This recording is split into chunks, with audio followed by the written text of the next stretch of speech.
উম্মে সালমা আর আবু সালমা স্বামী স্ত্রীর খুব মোহাব্বত। ইসলাম গ্রহণ করেছেন পয়গম্বরের হাত ধরে। নিজ গোষ্ঠীর লোকেরাও নারাজ, শ্বশুর গোষ্ঠীর লোকেরাও নারাজ। স্বামী স্ত্রী দুইজন খানা খাইতে একসাথে, ঘুমাইতেও একসাথে, কাজে গেলেও একসাথে, বিবি পাশে পাশে দাঁড়ায় থাকে। তারা দুইজনের মধ্যে আলোচনা হয়, আমরা ইসলাম গ্রহণ করেছি আল্লাহ এবং রসুলকে খুশি করার জন্য, গোষ্ঠী বা শ্বশুর বাড়ির লোক খুশির জন্য না। তামাম পৃথিবীর সব মানুষ যদি আমাদের প্রতি নারাজ হয়ে যান আর আল্লাহ এবং রসুল যদি খুশি হন, তাহলে আমরা কামিয়াব। আল্লাহ এবং রসুলের সন্তুষ্টিটাই আমাদের দরকার। দুইজনের সংসার চলতেছে, প্রতিদিন সকাল বিকাল আল্লাহর পয়গম্বরের দরবারে যাইতেন, আসতেন, ইসলামের বিধি বিধানগুলো জানতেন, সাথে সাথে আমল করতেন। এইভাবে আসা যাওয়ার মধ্যে আল্লাহর পয়গম্বর হিজরত করে চলে গেলেন মক্কা ছেড়ে মদিনা। উম্মে সালমা আর আবু সালমা নতুন দিন গ্রহণ করেছেন। পয়গম্বর চলে যাওয়া মন থেকে মানতে পারেন না। আবু সালমা রাস্তায় রাস্তায় হাঁটেন আর উম্মে সালমার সাথে বলেন, উম্মে সালমা গো, যেই শহরে রসুল নেই এই শহরে আমিও থাকব না। যেখানে আল্লাহর পয়গম্বর নাই ওইখানে আমরাও থাকব না। চলো আমরাও হিজরত করে মদিনায় চলে যাই। শ্বশুর গোষ্ঠীর লোকেরা, নিজ গোষ্ঠীর লোকেরা আগের থেকেই তো কিছুটা নারাজ। এই সংবাদ তাদের মধ্যে ছড়ায় গেছে, আবু সালমা আর উম্মে সালমা হিজরত করতে পারে। উভয় গোষ্ঠীর মুরব্বীদের ভিতরে একটা আলোচনা হলো, লও একটা কৌশলে এদেরকে আমরা আটকানোর চেষ্টা করি, যেন হিজরত করে মদিনায় যাইবার না পারে। কৌশল কি? কৌশল হলো, শ্বশুর গোষ্ঠীর লোকেরা আপনারা একভাবে বাধা দিবেন আর আমরা আরেকভাবে বাধা দিব। শ্বশুর গোষ্ঠীর কিছু মানুষ আবু সালমার সামনে আইসা বলতেছে, আবু সালমা, তোমার কাছে আমাদের গোষ্ঠীর মেয়ে বিয়ে দিয়েছি, আমাদের বংশের মেয়েকে নিয়ে দেশে দেশে ঘোরার জন্য দিব না, সাবধান, হিজরত করতে পারবে না।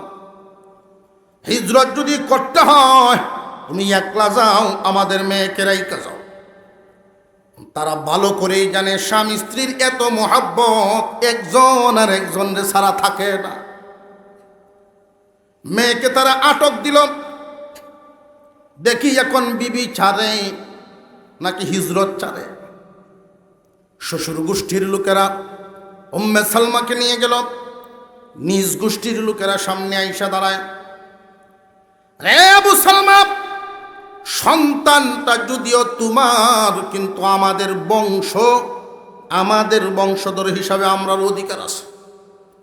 হিজরত যদি করতে হয় তুমি একলা যাইবা, আমাদের এই বংশধর নিয়ে যাওয়ার জন্য দিব না।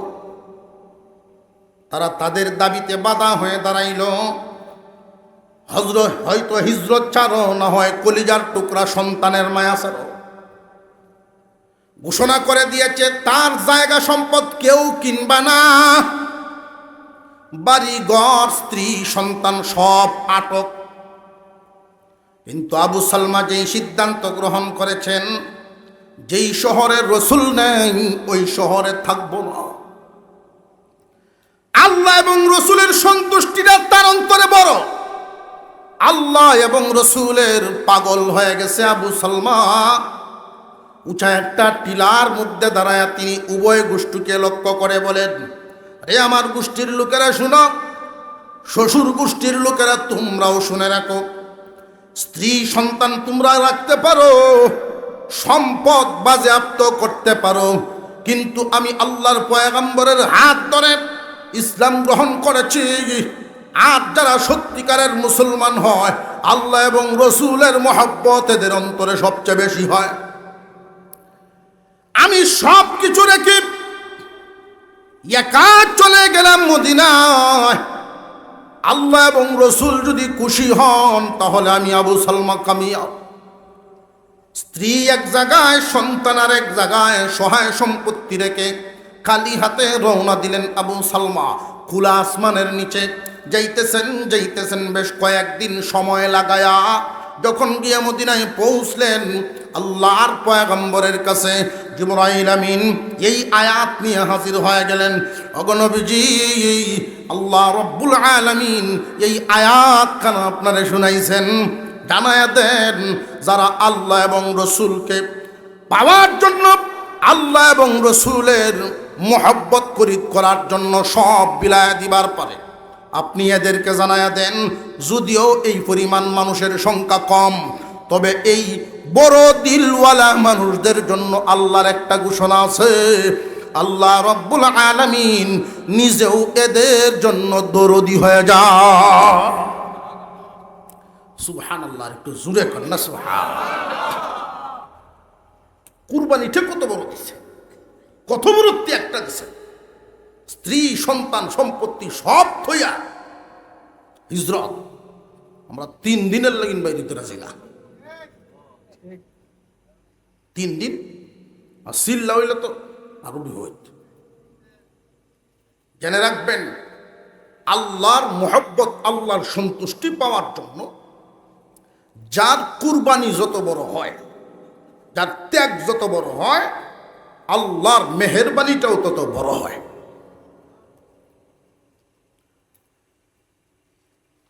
হুজুর আকরাম সাল্লাল্লাহু আলাইহি ওয়াসাল্লাম মদিনার গেইটে দাঁড়াইছে। আবু সালমা গিয়া পৌঁছলেন।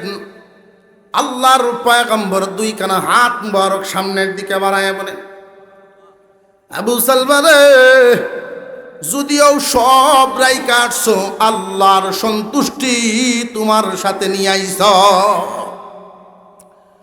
ومن الناس من يشري نفسه ابتغاء مرضات الله والله رؤوف بالعباد।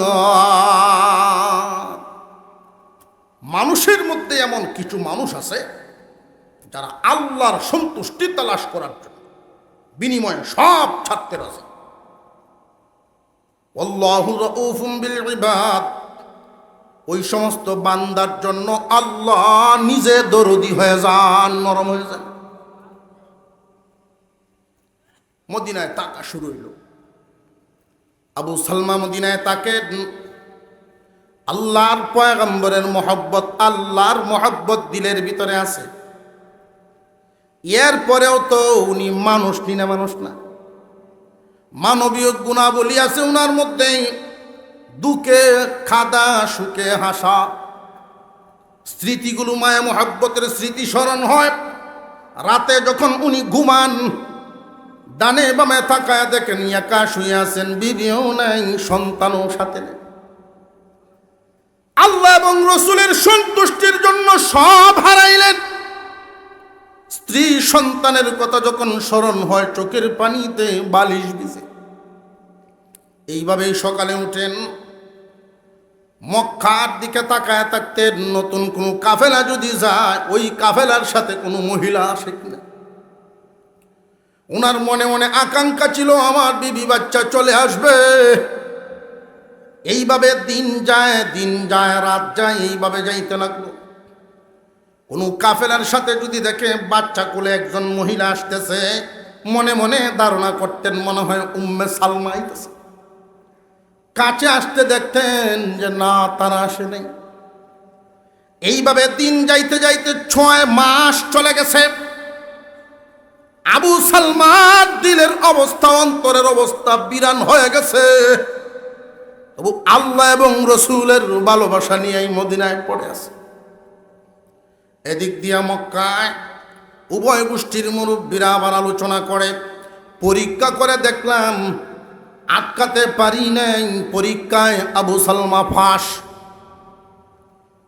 উম্মে সালমা এক জায়গায়, সন্তান এক জায়গায়। পিতার বিরহে সন্তান খায় না, মাঝে মাঝে শুকাইতেছে। স্বামীর বিরহে স্ত্রীও শুকাইতেছে, অসুস্থ হয়ে যায়। উভয় গোষ্ঠীর লোকেরা মিলে সিদ্ধান্ত নিলেন আর আটকায়া লাভ নাই। পরীক্ষা করে তো দেখলাম তাদের অন্তরে আল্লাহ এবং রসুলের মহাব্বত বেশি। যারা ইমানদার, সত্যি যারা ইমানদার, আল্লাহ এবং রসুলের মহাব্বত এদের অন্তরে বেশি হয়। এক কাফেলার সাথে দিয়ে দিলেন। স্ত্রী সন্তান যাইতেছেন, সন্তানকে কুলে নিয়ে নিয়ে সামনের দিকে যান। আবু সালমা মদিনায় আছেন 6 মাস ধরে। উম্মে সালমা সামনের দিকে আগাইতেছেন আর মনে মনে কল্পনা করেন 6 মাস যাবৎ স্ত্রী সন্তান থেকে উনি দূরে। মদিনায় গিয়া কি নতুন কোনো বিবাহ করলেন কিনা, বা অন্য মানুষের কোনো মহব্বতে উনি প্রণয়ে পড়ে গেছেন কিনা, নতুন কোনো সংসার করলেন কিনা। আমি আমার সন্তান নিয়ে রওনা দিলাম আবু সালমার কাছে। তবে মনের সাক্ষী, মনের জোর আছে যে না, আমি উম্মে সালমাকে রেখে আবু সালমা কোনো দ্বিতীয় সংসার করতে পারে না।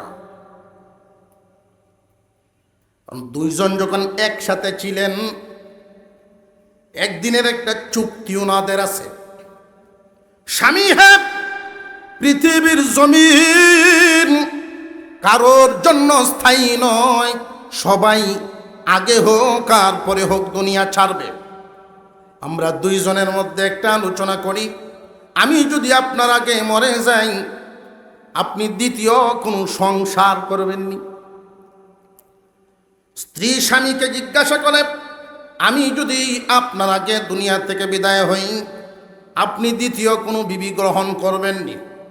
আমি উম্মে সালমার পক্ষ থেকে আমার নিয়ত হলো, আপনি যদি আমার আগে বিদায় হন, আমি দ্বিতীয় কোনো স্বামী গ্রহণ করার ইচ্ছা রাখি না। আপনি কি কোনো দ্বিতীয় বিবি গ্রহণ করবেননি? আবু সালমা জানায় দিয়েছিলেন, উম্মে সালমা, তোমার এই কথার দ্বারায় বোঝা যায় আমার মহব্বত তোমার অন্তরে অনেক বেশি। তবে জেনে রাখো, আমি পুরুষ মানুষ আর তুমি একজন মহিলা মানুষ। আমি পুরুষ মানুষ, ইচ্ছা করলে একা একা বাকি জিন্দেগি কাটায় দিতে পারবো, কিন্তু তুমি মহিলা, একা একা কাটাতে পারবা না। বাহিরে অনেক কিছুর প্রয়োজন হবে, একজন পুরুষের সাহায্য ছাড়া চলা কঠিন হয়। তবে জানিয়ে রাখো, আমার যেই কথাটা, আমার ইন্তেকাল যদি তোমার আগে হয়, তুমি যদি আমার আগে মরো, আমি তোমার হাত ধরে কথা দিলাম দ্বিতীয় কোনো সংসার করব না। তোমার হাত ধরে আমি কথা দিলাম, তুমি যদি আমার আগে দুনিয়ার থেকে বিদায় হও, দ্বিতীয় সংসার করব না। তবে আমি যদি তোমার আগে বিদায় হয়ে যাই, আমার চাইতে উত্তম কোন স্বামী যদি পাও, তাহলে তারে গ্রহণ করে নিও। আমার মতো বা এর চেয়ে কম না উত্তম? আমার চাইতে উত্তম কোন স্বামী যদি পাও, অনুমতি দেওয়া আছে, গ্রহণ করে নিও। উম্মে সালমা বাচ্চাকে নিয়ে মদিনার দিকে যান। মনে মনে এই কল্পনা, আমি যদি মরেও যাই, আমার স্বামী তো সংসার আর একটা করবে না, কথা আছে। কিন্তু আমাকে কি ভুলে গেছেন, সন্তানকে কি ভুলে গেছেন কিনা? প্রথমে আমি তার সামনে গিয়ে হাজিরা দিয়ার নাম বলবো না, পরিচয় দিব না।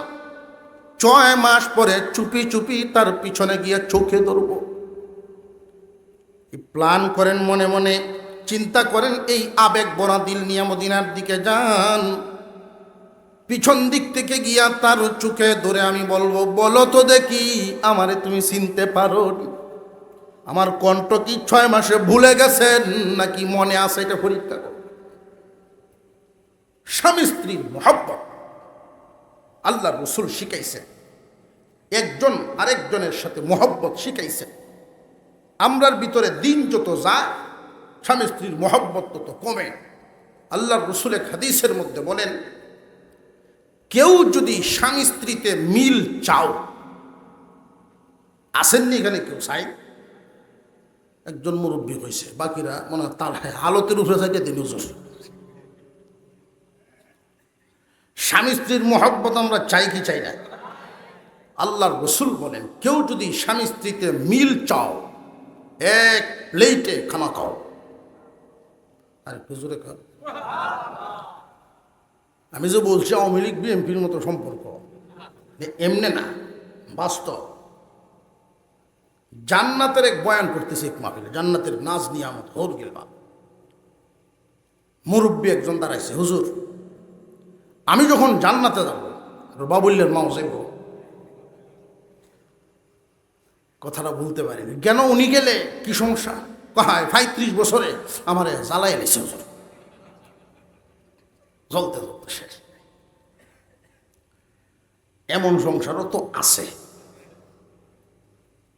আমরা আল্লাহর পয়গম্বরের উম্মত, আমরা মুসলমান।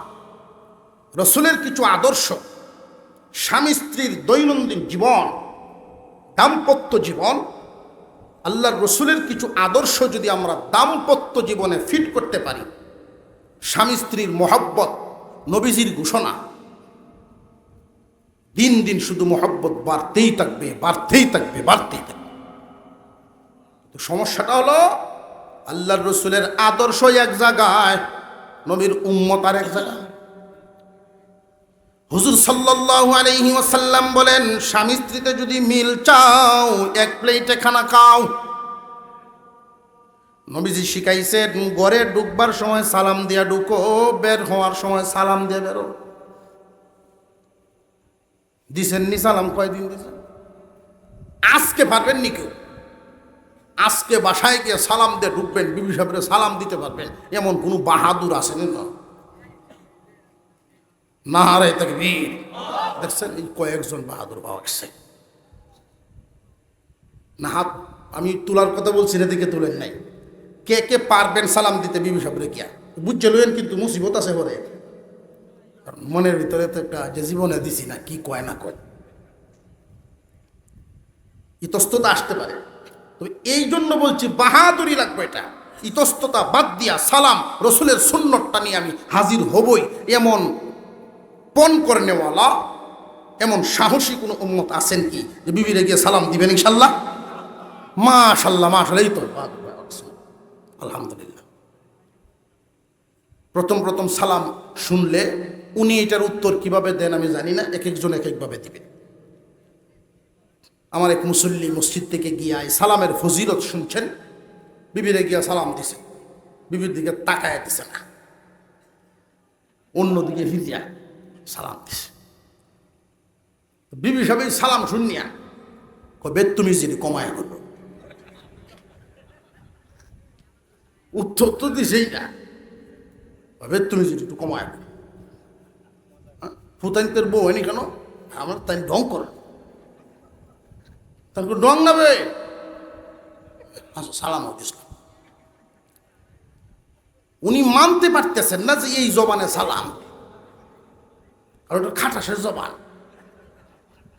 সালাম নিয়ে তো উনি ঘরের ভেতরে কোনোদিন ঢুকেন নাই, বাড়িতে ঢুকেন নাই। এমন আছে না? নাই? কেউ যদি পিছন থেকে গিয়ে বিবির চোখে হাত ধরেন, সাহাবীদের একটা আদর্শ ফুটে ওঠে। স্বামী স্ত্রীর মিল মোহব্বত যত বেশি হয়, আল্লাহ খুশি হন। কারণ এই জুরিটা মাওলাই করিম, এই জুরিটা একসাথে করে জান্নাতে ঢুকাইবে। বিবি যদি সুপারিশ করে, আল্লাহ দুনিয়ার স্বামীর উপরে আমি সন্তুষ্ট ছিলাম, তার কিছু ত্রুটি বিচ্যুতির কারণে আটকা পড়ে গেছে, আমারে তুমি জান্নাত দিছো, আমি জান্নাতে একা গিয়া কি করব? মেহেরবানি করে আমার স্বামীরে মাফ করে আমার সাথে দিয়ে দেব। আল্লাহ রব্বুল আলামিন স্বামীর পক্ষে বিবির সুপারিশ গ্রহণ করবেন, বিবির পক্ষে স্বামীর সুপারিশও গ্রহণ করবেন। কত মিল মোহব্বত! 6 মাস চলে গেল, স্বামী স্ত্রীতে দেখা নাই। উম্মে সালমা আবার 6 মাস পরে কাফেলার পিছনে পিছনে যায়। মদিনায় গিয়ে দেখি আমাদেরকে ছেড়ে উনি 6 মাস পর্যন্ত যে মদিনায় আছেন, আমার কণ্ঠস্বর কি উনি ভুলে গেছেন কিনা গিয়া পরীক্ষা করে দেখি। যেই মাত্র স্ত্রী সন্তান দুজন মদিনার গেটের কাছে গেছেন, এমনি একজনের ঘোষণা শোনা যায়, কে কোথায় আছো, জলদি জমা হও। কে কোথায় আছো, জলদি জমা হও। আবু সালমা দুনিয়া থেকে বিদায় হয়ে গেছে, তার জানাজা হবে। আবু সালমা নামক আল্লাহর নবীর একজন সাহাবী পৃথিবী ছেড়ে চলে গেছেন, ইন্তেকাল করেছেন, তার জানাজার নামাজ হবে। ঘোষকের ঘোষণাটা শুনে উম্মে সালমা তার সামনে গেলেন। রে ঘোষক, কোন আবু সালমা মারা গেছেন? তুমি কার কথা বলো? মহিলা গো, আপনি চিনবেন না। মক্কা থেকে সব কিছু হারাইয়া, স্ত্রী সন্তান আত্মীয় স্বজন জায়গা সম্পদ সমস্ত কিছু ছেড়ে দিয়া আল্লাহ এবং রসুলের মোহাব্বত দিলের ভিতরে নিয়ে মদিনায় আসছিলেন। 6 মাস পর্যন্ত স্ত্রী সন্তানের জন্য অপেক্ষা করেছেন, আর ওই মদিনা মক্কার দিকে তাকায়া থাকতেন। আল্লাহ এবং রসুলের মোহাব্বত তার অন্তর যে সব চাইতে বেশি ছিল, এটা প্রমাণ করে দিয়ে 6 মাস মদিনায় তাকিয়া আজকে দুনিয়া জমিন থেকে বিদায় হয়ে গেছেন, সেই আবু সালমার জানাজা হবে। উম্মে সালমা লাশের কাছে গেলেন, মাথা কাপড় দিয়া ঢাকা। মাথার কাপড়টা সরায়া দেখেন তার আবু সালমা শুয়ে আছেন। ওনার সামনে মুখের কাছেই দাঁড়ায় দাঁড়ায় চোখের পানি চারা শুরু করে দিলেন, কান্না। স্বামী হে, আপনি কি অভিমান করে আজকে চলে গেলেন? আজকে আপনার সন্তান নিয়ে আমি আসলাম, আর আপনি বিদায় হয়ে গেলেন। 6 মাস আগে আমাদেরকে ছেড়ে আসলেন, আপনি মক্কার দিকে তাকিয়ে থাকতেন। আমি ইচ্ছা করে মক্কায় তাকি নাই, আমার গোষ্ঠীর লোকেরা আমার আসতে দেয় নাই, তারা আটকায় রাখছে। আপনার সন্তান নিয়ে হাজির হয়েছি এই মদিনায়, আমাদের কোনো আত্মীয় নাই, আমরা কার কাছে থাকবো? কে আমাদের দেখাশোনা করবে? আল্লাহর নবীর সাহাবীরা কান্না শুরু করছেন। হুজুর সাল্লাল্লাহু আলাইহি ওয়াসাল্লাম এই মুহূর্তে ঘোষণা দেন, সাহাবীরা রে, তোমরা জানিয়া রাখো, আমি মুহাম্মদ ইয়েতিম ছিলাম। আজকে আবু সালমা বিদায় হয়ে গেল, তার সন্তান ইয়েতিম হয়ে গেছে। আমি আজকের থেকে ইয়েতিম বিধবার জিম্মাদারি গ্রহণ করলাম। এদের দেখাশোনার দায়িত্ব আমি মুহাম্মাদের হাতে উঠায় নিলাম। হুজুর সাল্লাল্লাহু আলাইহি ওয়াসাল্লাম এই ইয়েতিমের কদর করেছেন, ওনার দায়িত্ব জিম্মাদারি নিলেন। আল্লাহর রসুলের পক্ষ থেকে যখন প্রস্তাব দিলেন, উম্মে সালমা কই থাকবা, তোমার আত্মীয় নেই, আমি মুহাম্মদ তোমাকে বিবি হিসেবে গ্রহণ করার জন্য প্রস্তাব দিলাম। উম্মে সালমা এই প্রস্তাব প্রাথমিক অবস্থায় মেনে নেন নাই। কেন জানেননি? উনি বলেন, হুজুর, আপনাকে রসুল মেনেই তো ঈমান এনেছি, কিন্তু এখন যে স্বামী মানব।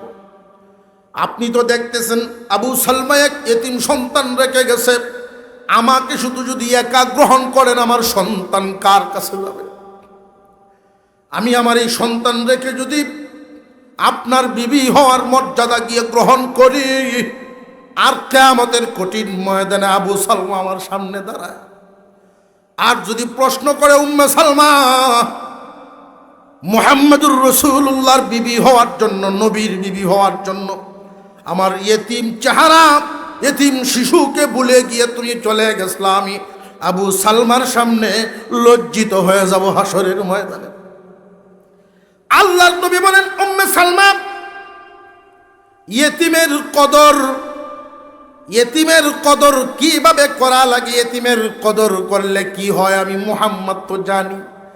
আল্লাহ রাব্বুল আলামিন আমার ইয়েতিম বানায় পাঠাইছেন, নবীজি ঘোষণা দিয়েছেন ইয়েতিমের ফজিলত সম্পর্কে, কোনো মানুষ যদি আসমানের নিচে জমিনের উপরে কোনো পরিবারে ইয়েতিম বসবাস করে, আসমানের নিচে জমিনের উপরে যেই ঘরে ইয়েতিম বসবাস করে আর তার দেখাশোনা করা হয়, আল্লাহর পয়গম্বর বলেন এই জমিনের উপরে এই ঘরের চাইতে উত্তম ঘর নেই। কিন্তু যেই ঘরে ইয়েতিম আছে আর এদের সাথে অবহেলাপূর্ণ আচরণ হয়, আল্লাহর রাসূল বলেন এই পরিবার নিকৃষ্ট। ইয়েতিমের ফজিলত নবীজি বর্ণনা করেন, কেউ যদি ইয়েতিমকে আদর করতে গিয়ে আল্লাহর সন্তুষ্টির জন্য ইয়েতিমের মাথায় হাত বুলায়া দেয়, ইয়েতিমের মাথায় শুধু হাতটা বুলায়া দিল, হাতের তালুর নিচে যতটা চুল পড়ে এতটা নেকি তার আমলনামায় দেওয়া হয়। এই উম্মে সালমা, ইয়েতিমের কদর তো আমি জানি, আমি শুধু তোমাকে বিবি হিসাবে গ্রহণ করব তা নয়, আমি তারেও সন্তান হিসাবে গ্রহণ করলাম। এই আয়াত নাজিল করে আল্লাহ বুঝাইছেন জমিনে এমন কিছু মানুষ যুগে যুগে থাকে, মান সম্মান সহায় সম্পদ আত্মীয় স্বজন সমস্ত কিছু দুনিয়ার জমিনের যা আছে সব একদিকে, আল্লাহ এবং রসুলের সন্তুষ্টি আরেক দিকে। কিছু মানুষ এমন আছে আল্লাহ এবং রসুলের সন্তুষ্টিটাই গ্রহণ করবে। তারা সব সময় তালাশ করে কোন কাজে আমার আল্লাহ রসুল খুশি হবে, কোন কাজে আমার আল্লাহ এবং রসুল খুশি হবে, এই বিষয়টা তাদের অন্তরে থাকে। কোন কাজটা করলে আল্লাহ নারাজ হয়ে যায়, এই একটা চিন্তা পেরেশানি তাদেরকে কাজ করে। আল্লাহ বলেন, দোস্ত হাবিব আমার, আপনি জানাইয়া দেন এই যে দলটা, এদের প্রতি আমি আল্লাহ দরদি, আমি আল্লাহ নরম হয়ে যায়। আগামীকালকেও অনেক ওলামায়ে কেরাম আসবেন। আপনাদের মুহতামিম সাহেব বলে গেছেন, উনি আমার বড় মহব্বতের মানুষ। ওনার আব্বার শ্বশুর বাড়ি, ওনার নানার বাড়ি তো আবার আমাদের দেশে, এটা জানেন তো। ওনার যিনি নানা ছিলেন, আমি মুরব্বীদের কাছ থেকে শুনছি ওনার দক্ষতা সম্পর্কে। মৌলবীরা একমুখী পড়াশোনা করে, এরকম একটা কথা হয় না। শুধু আরবি ছাড়া অন্য অন্য ভাষায় এরা কাঁচা, এরকম কথা। ওনার নানার নাম ছিল আরিফে রব্বানী রাহমাতুল্লাহি আলাইহি। আমাদের অঞ্চলের একটা পুরাতন কলেজ আছে ব্রিটিশ আমলে, ওই কলেজের একটা অনুষ্ঠানে ধর্মীয় একজন লোক হিসেবে উনি দাওয়াত পেয়েছেন, আলেমদের প্রতিনিধি হিসেবে। তো ছাত্র সমাজ, শিক্ষিত সমাজ এদের সামনে আলেম হিসেবে কিছু কথা বলে।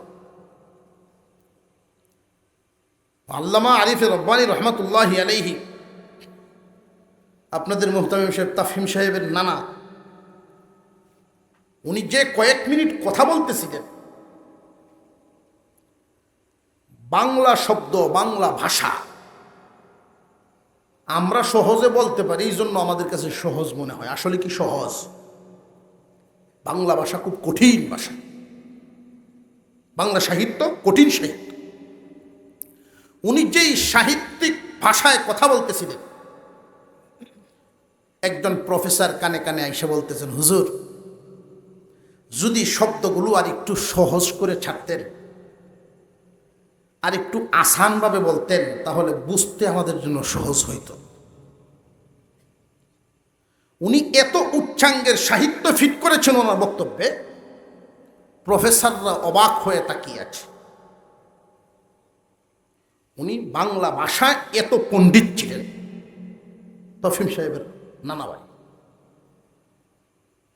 আলহামদুলিল্লাহ, আল্লাহ তাআলা যেন ওনার মাধ্যমে আপনাদের এই প্রতিষ্ঠান দিন দিন আরো সামনের দিকে আগায় নেন।